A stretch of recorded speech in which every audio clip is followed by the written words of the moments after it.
Boa noite, gente. Bom, primeiro explicar para vocês, muitos de vocês já me conhecem, sabem, eu não sou um palestrante, então toda ajuda aqui é bem-vinda, né? O Aloysio me fez o convite e eu procurei um tema que já me vinha conflitando durante algum tempo, com algumas curiosidades, né, a respeito do assunto. E por minha surpresa, vocês estão me ouvindo bem? Não?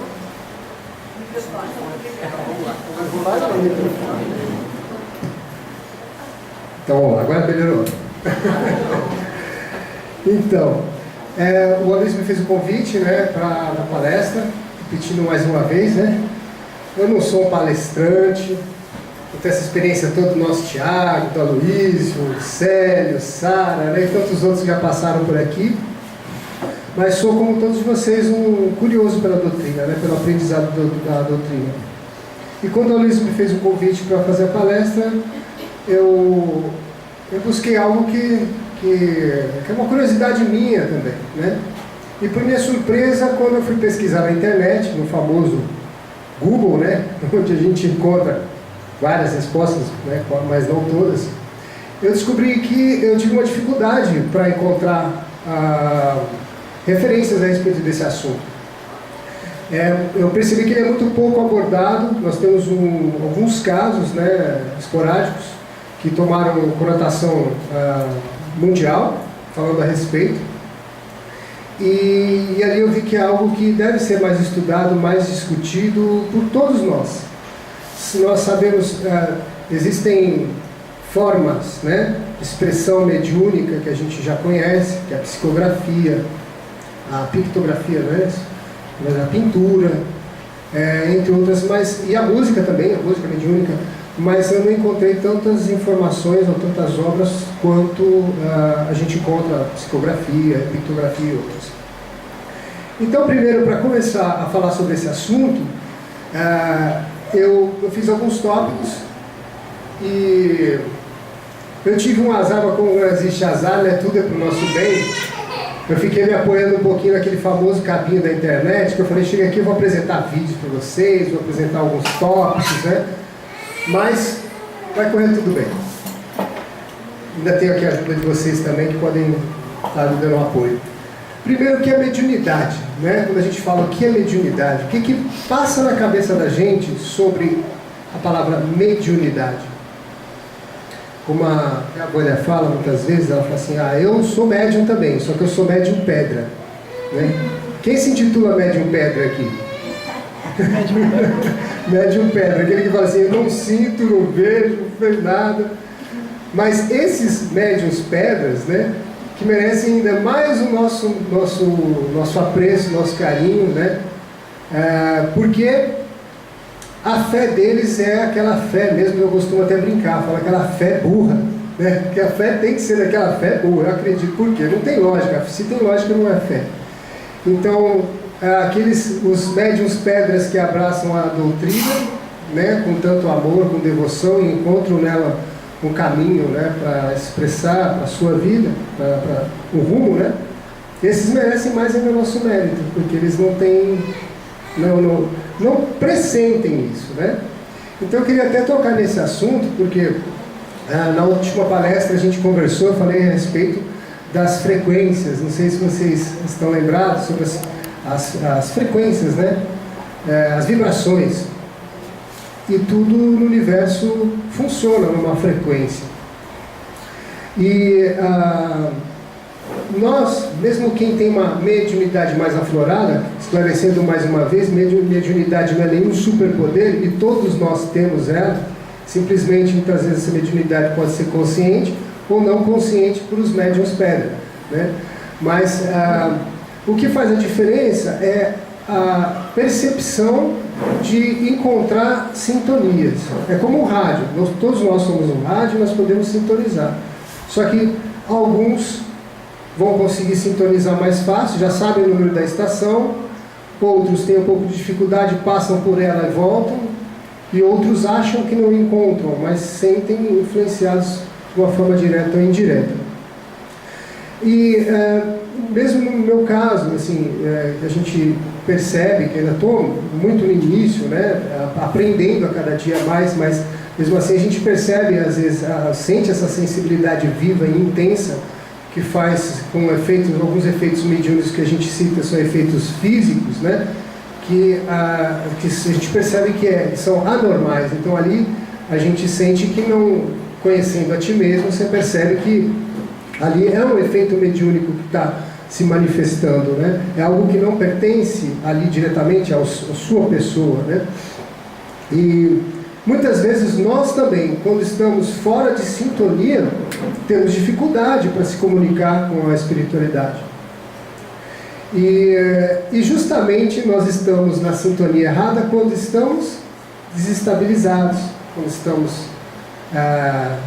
como que fala, fragilizados, quando estamos com algum problema de difícil solução, e isso acontece com todos nós, e naquele momento saímos da frequência dos amigos espirituais, dos benfeitores, os quais a gente tanto pede apoio, né? E trabalha muitas vezes juntos, né?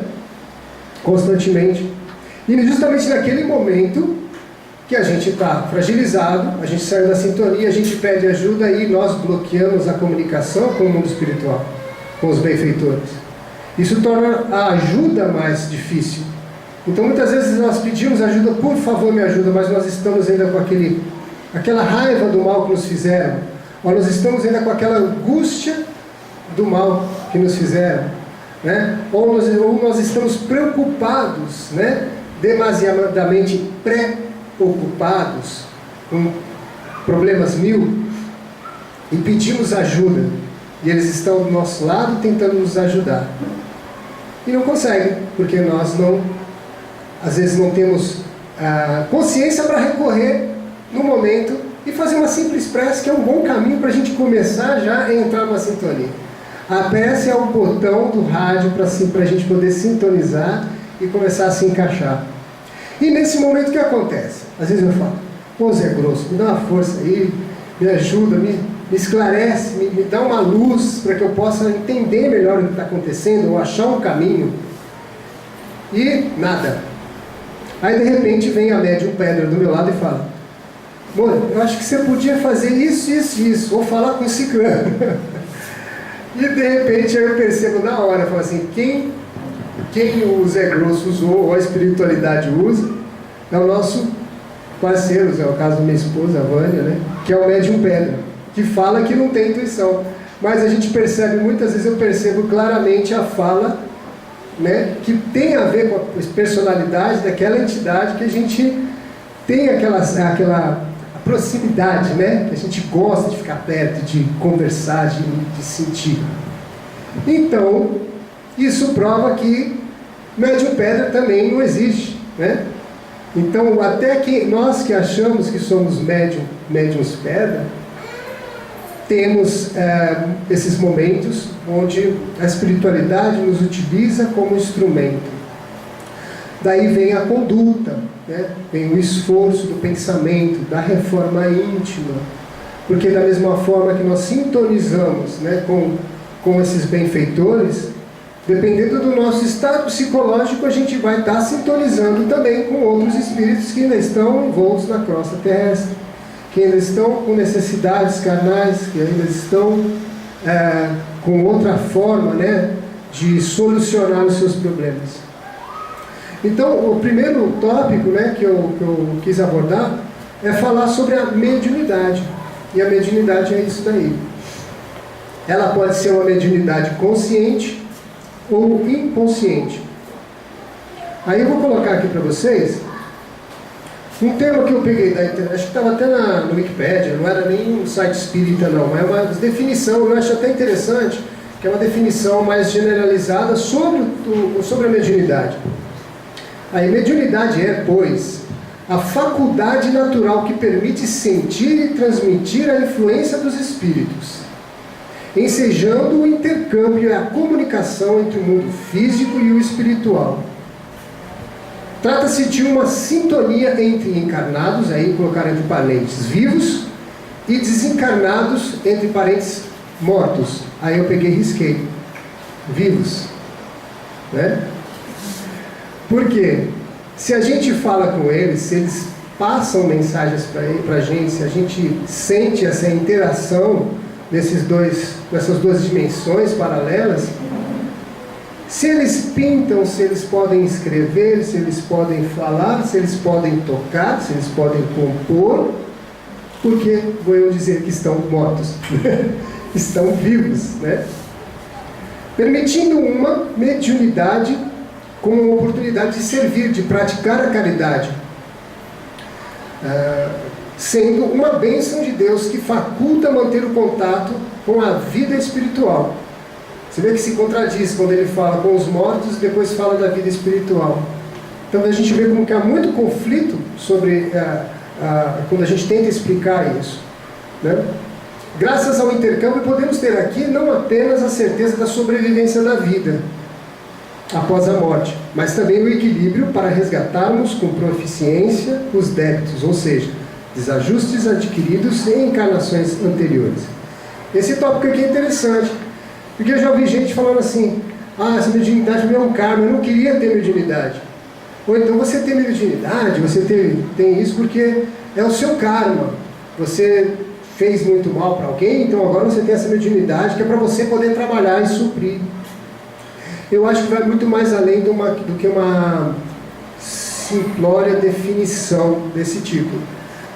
A mediunidade é algo muito mais complexo. Eu acho que é algo que a gente, por mais que estude, ainda não vai entender.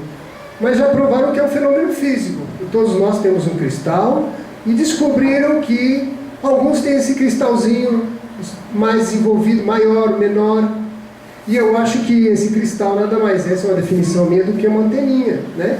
Que facilita a comunicação, os impulsos elétricos, com que a gente pode estar se comunicando melhor. E acredito que recursos tais como esse, né? E muitos outros que a tecnologia está nos colocando de uma forma muito rápida, nada mais é para que nós nos acostumemos com esse processo. Vou falar agora, vocês vão lembrar com certeza.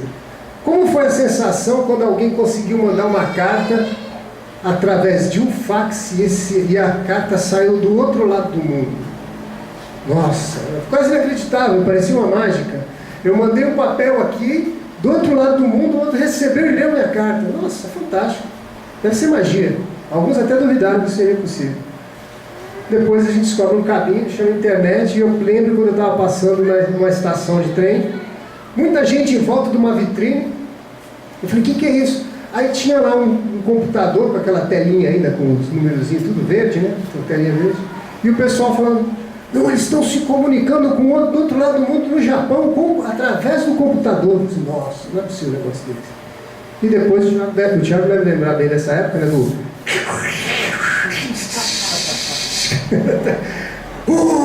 Entrou, conectou. Esses processos nada mais são, isso tem não sei onde foi que eu li isso aqui, mas o próprio Espírito falou a respeito disso, que são mecanismos que a espiritualidade utiliza para nos acostumar pouco a pouco com a natureza da comunicação. Um golfinho, ele está no mar aqui, ou uma baleia, a gente sabe que ela se comunica com outra baleia do outro lado do hemisfério. Ela usa o fluido marítimo para se comunicar. Nós temos o fluido cósmico, só que nós não sabemos utilizá-lo ainda corretamente. Então a gente está primeiro navegando nos mares mais próximos, né? Então descobrimos o caminho do telefone, agora a internet, agora conseguimos, né? Meu amor, onde você está? Eu estou aqui trabalhando, mostra aí. Né? Não tem como escapar mais. E isso faz com que a gente perceba que não adianta a gente querer enganar, mentir, mudar o próximo, nós temos que mudar nós mesmos. Antigamente a pessoa falava: não, eu posso, o cara podia arranjar um amante, tal, sair, viajar para outro lugar, tal. Mas hoje ele já fica mais preocupado, porque se alguém estiver na mesa, levantar o celular, dar um clique, pronto, a esposa dele já está sabendo, né? Então, há uma transparência, né? A gente fala muito, às vezes, mal da tecnologia, tem os lados negativos e tudo, mas essa transparência da tecnologia, ela está nos provocando a sermos autênticos, a sermos sinceros, né? E nos acostumando também com a comunicação. Breve, não precisaremos mais disso aqui. A gente vai poder fazer, como eu falei até na última palestra, a gente pensa na pessoa, aí ela vai pensar e vai devolver o pensamento para a gente, nós vamos nos comunicar. E quando isso acontecer, quão bom vai ser, porque aí a gente não vai precisar mais nos preocupar daquela perda dolorosa do ente querido que partiu por um breve momento, que nós vamos nos encontrar também. Então naquele segundo a gente fala, não, ele está comigo, eu posso estar quando eu quiser. Porque estar, a gente sabe que o estar físico, ele é muito menor do que estar com amor, com o coração, né, com a emoção. E é nesse tópico que eu quero tocar, falando sobre a mediunidade musical. Aí eu vou ler um textinho para vocês, falando sobre que a música. Eu descobri a música como algo que eu sempre imaginei, né?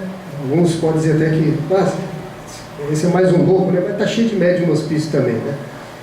Mas para mim, cada nota musical ela sempre teve uma cor. Então quando eu penso, por exemplo, num Si, eu penso no lilás. Quando eu penso num Si menor, que é um acorde mais triste, é um lilás que ele já tem uma tonalidade mais escura. O Sol, o acorde Sol para mim, não sei porquê, mas ele é verde. E as suas tonalidades, né? Sol com sétima, com nona, cada vez que ele muda, ele tem uma pequena nuance de tonalidade de cor. O Ré, para mim, ele é vermelho, né? E eu sempre tive essa sensação. E achei que eu era louco. meio louco por isso. E depois, procurando na internet, eu vi que tem loucos muito mais graves do que eu, né? Então, muito, vamos dizer, piores, vamos dizer assim, né? Tem pessoas que quando sentem o cheiro de alguma coisa, elas veem a cor do cheiro. São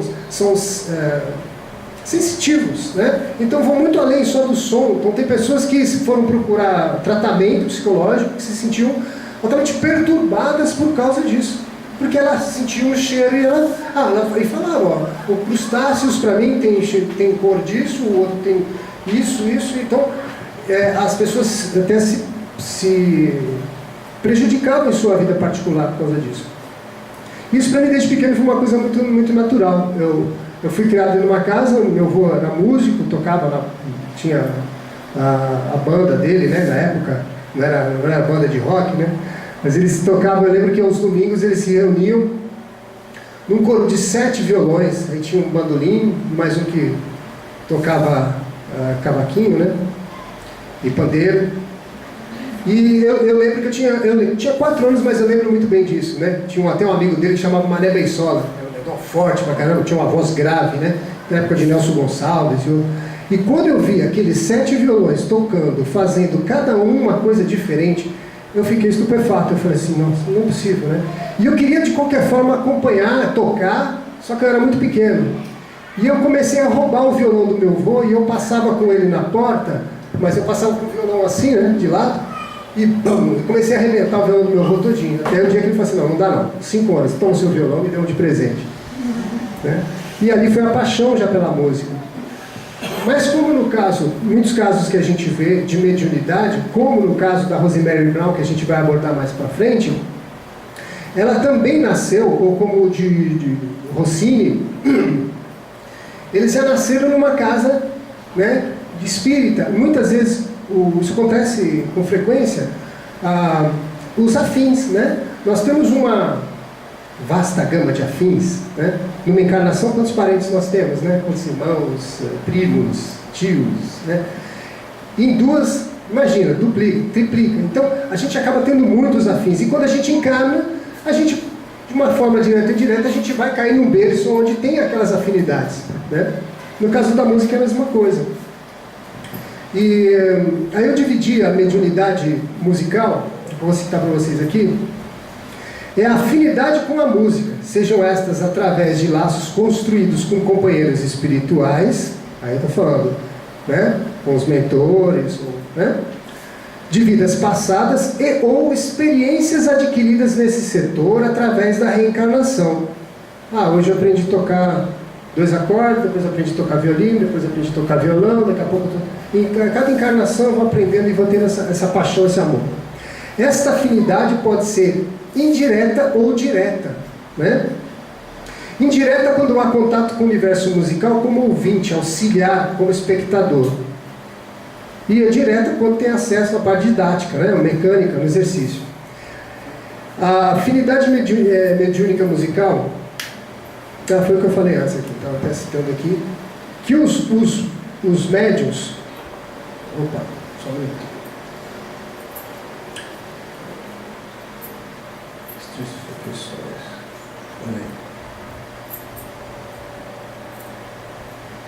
Os músicos, obviamente, quando a gente fala, mas fulano sabe pintar, então assim é normal que ele consiga dar passividade e fazer quadros tão belos, né? Mas isso acaba sendo um processo normal. Se a gente está junto com uma pessoa no convívio diário, você acaba aprendendo, doando e recebendo. Então tem uma troca, toda a relação da simbiose tem uma troca. Então com o tempo há essa troca.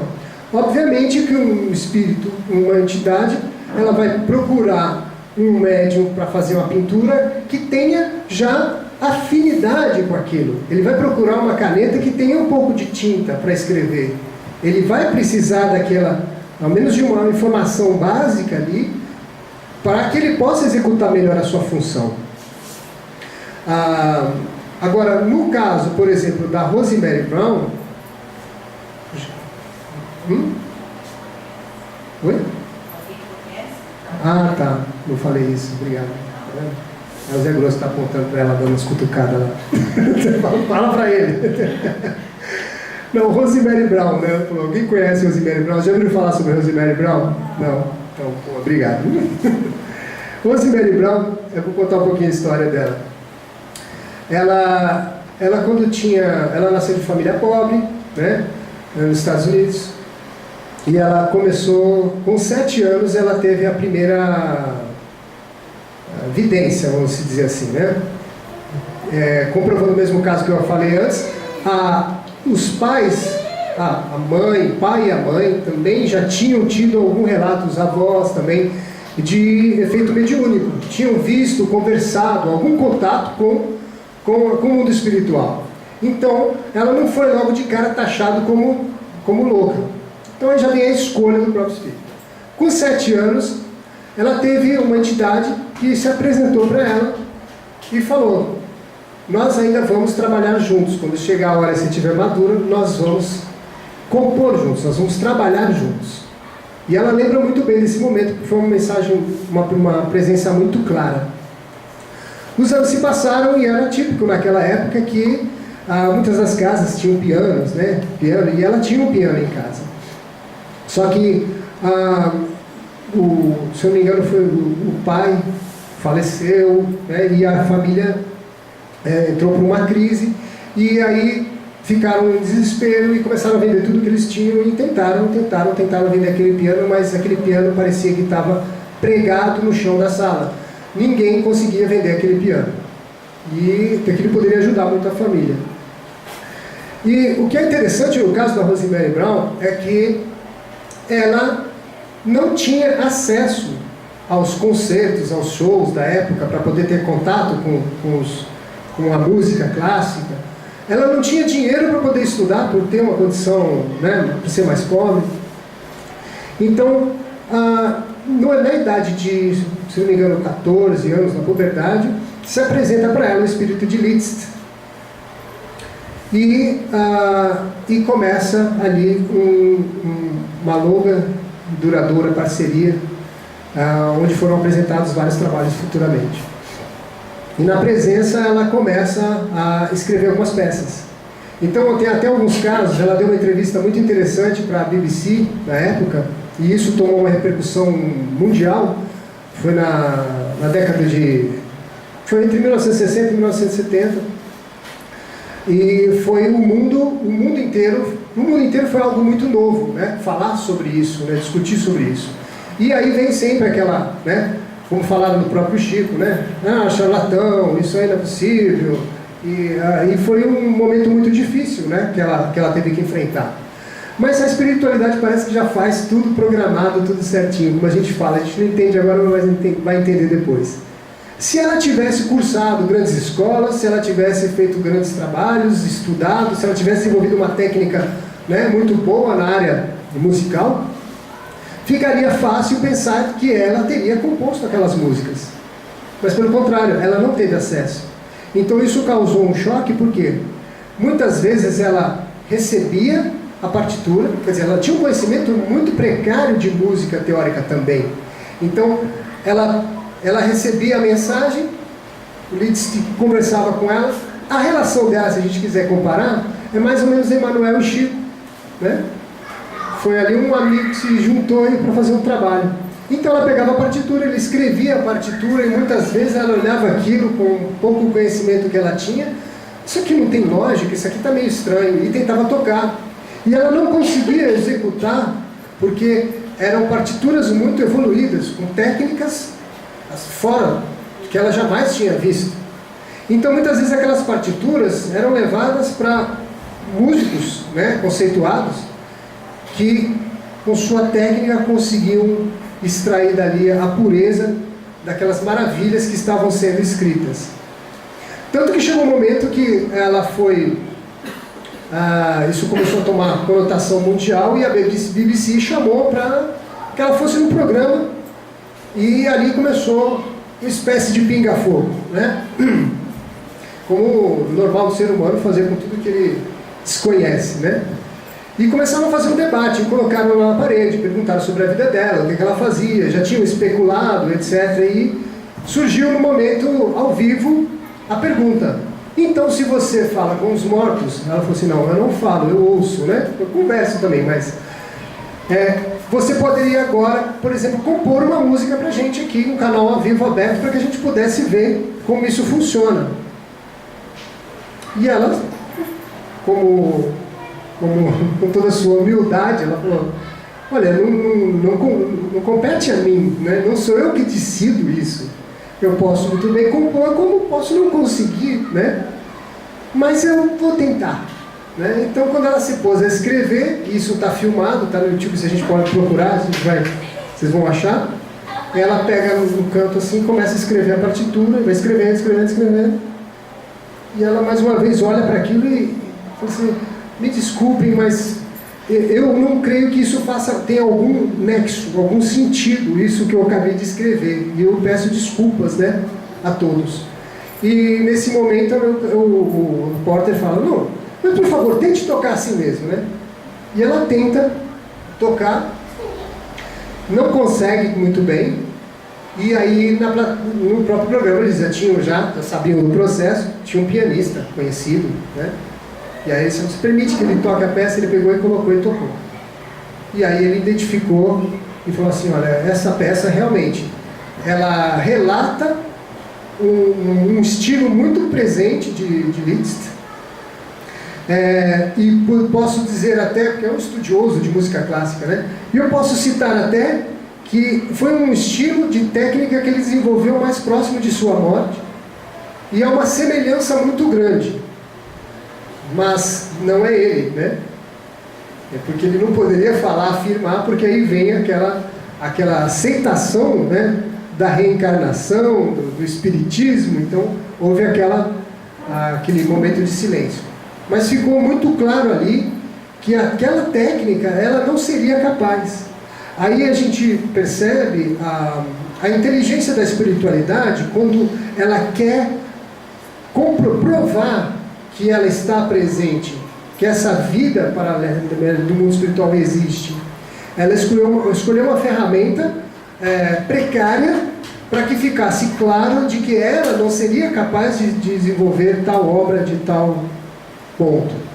Mas como ninguém é perfeito, ela também fez alguns relatos, se eu não me engano foi de Bach ou foi de Liszt mesmo, falando sobre o desafinado lá.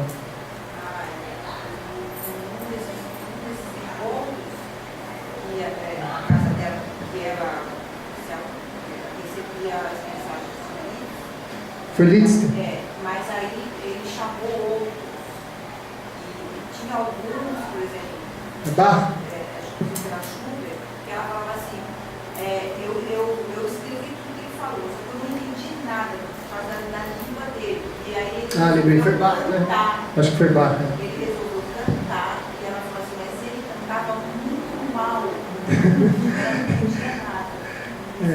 Então tinha esse problema também, porque ela era americana, estava dando comunicação e passividade musical para alemães, músicos consagrados alemães, e ela às vezes como não entendia, tinha problema de comunicação ali, e eles tentavam explicar para ela, e alguns, acho que foi Bach, cantava, e ela falava assim, muitas vezes, eu não entendo o que eles estão falando, porque eles falam um inglês muito ruim, né? Que saxão tem alguma afinidade, e aí quando eu não conseguia entender, ele cantava, e quando ele cantava, eu falava assim, mas ele canta tão mal que não dá pra... Então, mesmo um grande talento, né, ele conseguia escrever e criar, mas ele não conseguia cantar a melodia, né, de forma correta. Mas ela realizou assim, um trabalho, eu acho muito interessante até esse nosso bate-papo, né, para despertar o interesse de vocês, de pesquisar também mais a respeito, porque ela foi um marco nesse sentido, que despertou a curiosidade do mundo, né, para esse outro lado, para a música. Então, foram, a partir desse momento, não foi só Liszt foi um dos primeiros, mas com o tempo, passar do tempo, Liszt trouxe seus amigos, né? E aí ela começou a compor peças curtas, né, de Bach, Beethoven e outros, né, com músicos consagrados da época, fazendo um trabalho ímpar, onde tornou-se, para grandes músicos, né, incontestável a obra. Porque o que eu queria até mostrar para vocês é que eu tinha levantado no YouTube, que eu achei muito interessante, porque aí eu fiz como eu sempre falo, né? Não assuma a doutrina espírita simplesmente, questione-a, né, constantemente. Eu acho que o legal de ser espírita é isso, é você ficar sempre, ter essa oportunidade de se perguntar, de questionar. E eu também fiz, né, o advogado e falei, não, quero saber como que se isso aí realmente tem nexo. Então, pela pouca experiência musical que eu tenho, eu falei assim, a gente consegue perceber um estilo, né? Até hoje mesmo no rock, quando a gente se eu escutar duas notas da guitarra, por exemplo, Mark Knopfler, né, do Dire Straits, ou alguma música de um rock, mesmo que seja, você percebe que tem o toque ali do artista, né?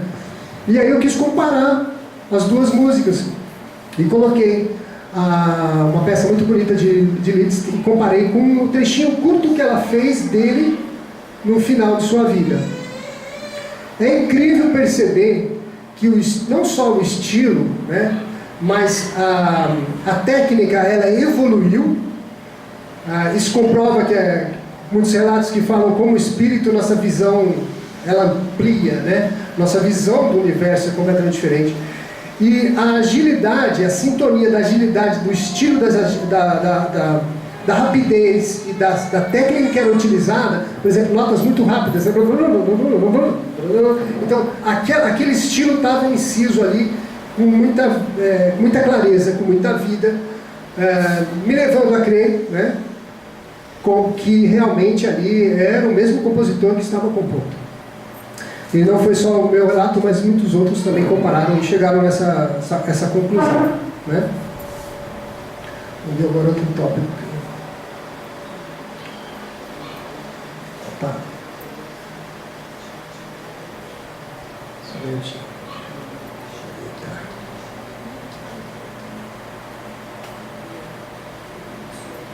Tá difícil aqui.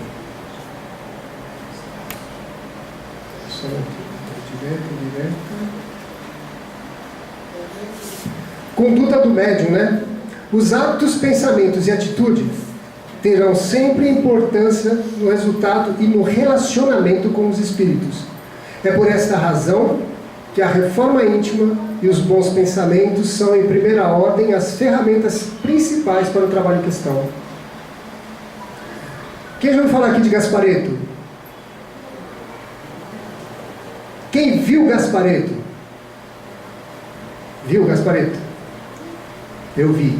Por acaso. Eu nem sei, eu estava em São Paulo e acho que minha mãe foi visitar uma amiga, na frente tinha uma casa espírita e tinha um bololô de gente. Eu peguei e consegui entrar no meio e vi aqui uma cena que jamais vai sair da minha cabeça. Não sei se vocês viram dessa forma, mas eles o penduravam pela cintura. Ele ficava assim, pela cintura pendurado, com os braços caídos, e colocavam 4 telas no chão e pinturas no meio. E ele pintava com as duas mãos e os 2 pés. 4 quadros ao mesmo tempo. Silêncio, né? Pausa. Vamos imaginar uma cena dessa. Ele era novo. Eu só lembro de ver um rapaz jovem, de uns 20 e poucos anos, e o cabelo dele balançando para tudo quanto é lado, e os braços e as pernas se movimentando de forma completamente... se tivesse ligado na tomada mesmo, uma adrenalina total. Com música. Com música. E aquelas obras saindo, eu falei assim, não, isso é realmente natural. Eu gostei da frase do nosso amigo Ney, né?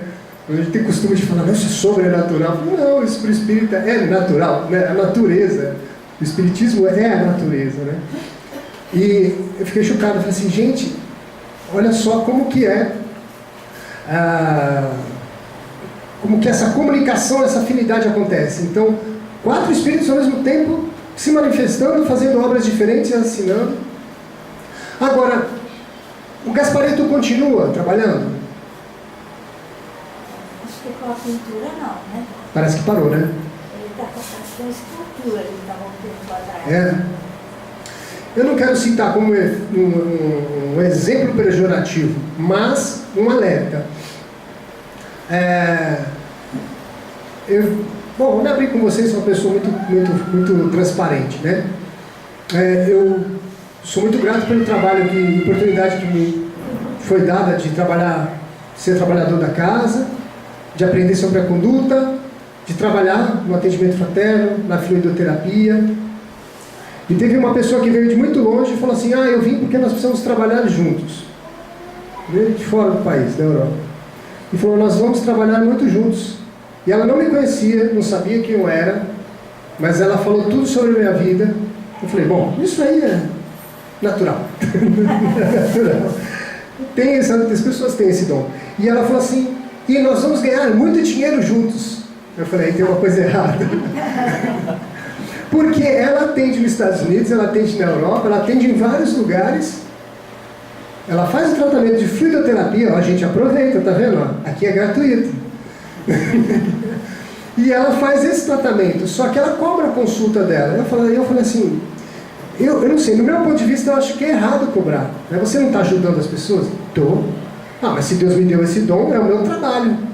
Então, aquilo que a gente fala, são muitos espíritos, muitas pessoas e muitos espíritos são evoluídos intelectualmente, mas moralmente ainda precisam de algum empurrão, né? E aí a conduta, estou falando a conduta do médium, por que é muito importante? Porque tudo que lhe é dado pode ser retirado, né? Depende da sua conduta. Tudo que a gente recebe é por merecimento. Nada é por acaso. A gente não vai pegar e dar um carro na mão de uma criança de 5 anos, 10 anos. Né? Por quê? Ele vai meter um carro no muro. Então, tudo é de acordo com a sua capacidade. Né? E muitos perdem até o dom da mediunidade. Não é que eles perdem o dom, porque não é somente um dom, não é um poder. Né? Ele perde os afins. Por exemplo, se nós temos amigos que nós temos hábitos de nos reunir, né, para fazer uma leitura, falar sobre o Evangelho, trocar palavras, trocar experiências, e de repente, se eu chegar aqui e começar a falar um montão de palavrão, xingando, falando mal dos outros, sempre de mau humor, eu começo a mudar o meu temperamento, minha postura, meus hábitos, automaticamente a primeira pessoa vai estranhar, segundo vai tentar ainda resgatar, não, poxa, está acontecendo uma coisa errada, está passando um problema, precisando de ajuda. Se eu não aceitar, as pessoas começam a se afastar da gente. Não tem jeito, não tem como, ele não quer mais o convívio com essas pessoas. é o que acontece com a espiritualidade. Então, a partir do momento que o médium muda a sua conduta, ou não serve mais aos propósitos do Cristo, ele é abandonado por aqueles espíritos. Mas ele vai ganhar outros amigos, ninguém fica sozinho, né? Entendeu? Se ele começa a entrar, por exemplo, nas drogas, nos vícios, na conduta, ele também vai ter outros amigos, outros afins. Então a mediunidade não para, ele continua com aquela mediunidade. Ele vai continuar trabalhando. Só que a sintonia dele mudou. E aí em diante. Aí eu vou falar outro assunto sobre intuições musicais, né? Gente, não estou acreditando. Da outra vez eu fiz a palestra e terminei mais cedo. A Vanessa falou assim: não, você está acabando muito cedo a palestra, né? Eu falei: agora essa aqui eu vou ter que acelerar. Interessante. Intuições musicais, né? A música, isso aqui eu achei legal para colocar para vocês. Vou ler rapidinho. A música trabalha em uma área muito peculiar do cérebro, fazendo com que utilizemos quase sua totalidade, estando na maioria de nossas atividades diárias inertes. São comuns os casos em que espíritos nos intuam com músicas que conhecemos, para transmitir a nós mensagens que não conseguimos captar devido à nossa dificuldade de concentração. Tá. Quem estava em casa lavando louça lá, de repente, e vê uma música que você fala assim: gente, eu escutei essa música aqui quando eu era menina, não sei lá, quando 1800, né? 1800, lá, é aquela música que eu lembrei, né? Mas às vezes acontece isso. Por quê? Já teve vez de acontecer isso, de vir melodia de música, que eu falei assim: eu nem escuto essa música há muito tempo, nem lembro da letra dela direito, a letra me vem clarinha na cabeça. Porque nosso cérebro está todo o tempo focado com todos os problemas que a gente tem que resolver. Então você está preocupado ali que você está cortando o limão para não cortar o seu dedo, o filho, o telefone está tocando, a televisão, o compromisso que você tem daqui a pouco. Então toda essa área do cérebro está sendo ocupada. A área que não está ocupada, qual é? É a área da música. Foi provado que o nosso cérebro, a única coisa, tá? Isso eu fui pesquisar, a única atividade que faz com que nós usemos a totalidade do nosso cérebro é quando estamos não ouvindo música somente. Aí ela atinge uma área do prazer, que é a mesma área da satisfação de quando você come, do sexo, é a área do prazer que a música aciona. Mas quando nós tentamos compor uma música, criar uma melodia, cantarolar algo que não existe, nós começamos a utilizar a nossa totalidade do cérebro. Uma zona, pegaram o Sting do Police, né? E colocaram ele agora vai ter que me lembrar, como que é o nome daquela... tomografia completa do cérebro, né? Onde mostra as cores todas, né? E mostraram, eu estava vendo o vídeo, e aí pediram para ele compor uma música. Então ele tentou compor uma música. Naquele momento o cérebro dele começou a trabalhar e toda a zona que estava inerte entrou em atividade. E aí você viu a totalidade do cérebro funcionando. Ele falou assim: isso não acontece no ser humano, né? Não é normal. E acontece, eles testaram que todos os músicos, todo mundo que quando tentava compor algo, entrava nessa zona de êxtase, e ali era uma porta elétrica, que a gente sabe que o cérebro é o nosso conector, né? Falaram que o nosso cérebro tem uma capacidade de 4 terabytes, mais ou menos, mas acho que é muito mais que isso, né? Não chegaram nem perto. Mas naquele momento, aquela energia, aquela carga elétrica, faz com que você comece a transcender, você comece a entrar num momento quase hipnótico, onde vai te transportando, e eu acho que é ali que você começa a tocar o fluido cósmico, que começa a captar sensações, ter sensações que nós não temos como encarnados, né, no plano físico. A música celestial, né, vou acelerar aqui para falar para vocês a respeito desse assunto também, que é muito interessante.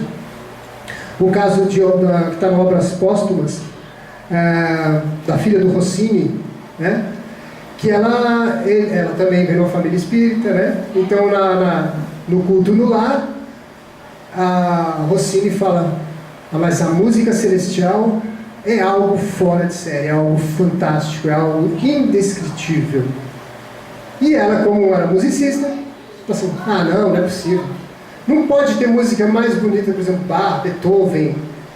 São músicas, né, fantásticas. Eu não acredito que pode haver algo mais belo do que isso. Zombando. Neste momento, na hora da prece, ela entraram em meditação e aí foi aproveitado, a espiritualidade aproveitou aquele momento de conexão e lhe deu uma pequena amostra do que seria a música celestial. Ela só teve tempo de pedir para jogarem água nela, porque ela percebeu que o seu corpo estava começando a se desprender, que ela não tinha mais, estava perdendo o interesse de ficar na vida, e ali ela ia desencarnar mesmo, porque o êxtase, a beleza, a riqueza foi tanta que ela, se nós tivéssemos contato com isso encarnados, nós perderíamos completo interesse pela vida que nós temos hoje, de tão grande e tão fascinante. Agora vou passar para vocês um relato pessoal. Eu trabalhei como produtor musical durante muito tempo e passei por experiências diversas. Uma delas, eu olhava para o relógio e eu não sabia se era 6 horas da tarde ou 6 horas da manhã. Eu cheguei a ficar já 4 dias conectados direto. E eu percebi nessa experiência, uma experiência agora, um relato pessoal meu, que realmente você vai perdendo os valores materiais. Tudo acaba ficando um pouco desinteressante. Então, eu percebi quando eu olhei no espelho, eu estava com uma barba desse tamanho, eu usava uma blusa de lã, porque foi muito frio, né, lá na Suíça, e a blusa estava toda já desbeiçada, minha calça jeans toda rasgada, meu cabelo que ainda tinha, né, cabelo, e eu olhei aquilo assim, cara, eu vou ser isso, né, eu fui simplesmente me deixando levar. Porque quando eu entrava no estúdio, eu pegava, começava a trabalhar, a tocar, e uma vez eu percebi que em 32 minutos, mais ou menos, eu vi o relógio, estava marcando, eu consegui gravar 18 instrumentos em sequência, e toquei todos eles. E eu só me dei conta quando uma cliente veio para gravar uma música, ela falou, eu quero ver você trabalhar, e eu geralmente não deixava. E eu comecei a compor para ela um arranjo de uma música, e ela se ajoelhou no chão do estúdio, começou a chorar e falando, você incorpora, você não sei o que, ela era da Umbanda, né? E eu, pra mim, aquilo, eu só sempre lembro do sentimento, aquela energia, era como se você estivesse conectado na eletricidade. E um êxtase e uma clareza muito grande de tudo que eu tinha que fazer. Então eu pegava o instrumento, pegava outro, tocava, fazia e aquela coisa acontecia. E um desses momentos, eu tive como se fosse ver pelo buraco da fechadura alguém que espia o que poderia talvez ser uma música celestial. E eu queria passar esse relato para vocês, porque é uma coisa pessoal. Eu vi o que mais se assemelha no nosso planeta a uma música celestial é uma aurora boreal. Eu vi seres, eu começo até a arrepiar tudo de novo, só de lembrar.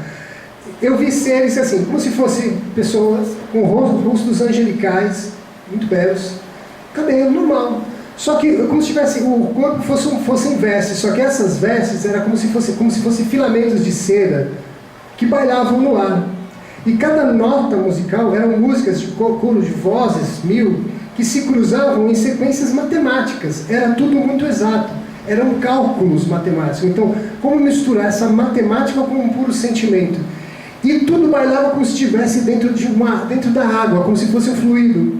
Então, quando vinha uma nota grave, essas sedas, né? Elas se transformavam de lilás para laranja, verde, amarelo, voltavam e bailavam no ar, e isso tudo em acordo com a própria música. E aquilo foi me dando êxtase, e eu via como se fosse um barco, e a melodia levando, e eu escutando aquela música, e tocando e gravando, né?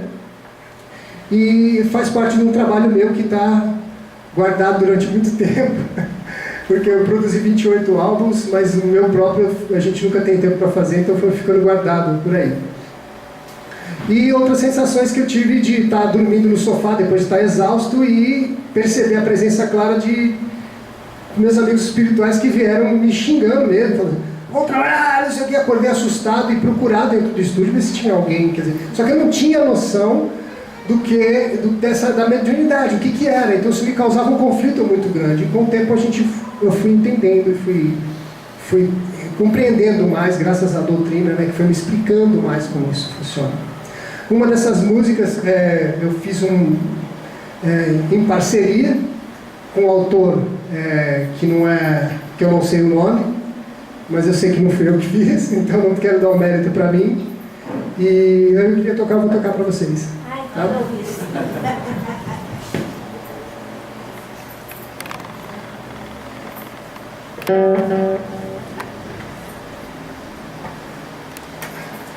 Já faz uns 5 meses que eu não pego uma. Então se eu errar eu volto de novo, tá? Tá tudo ferrujado.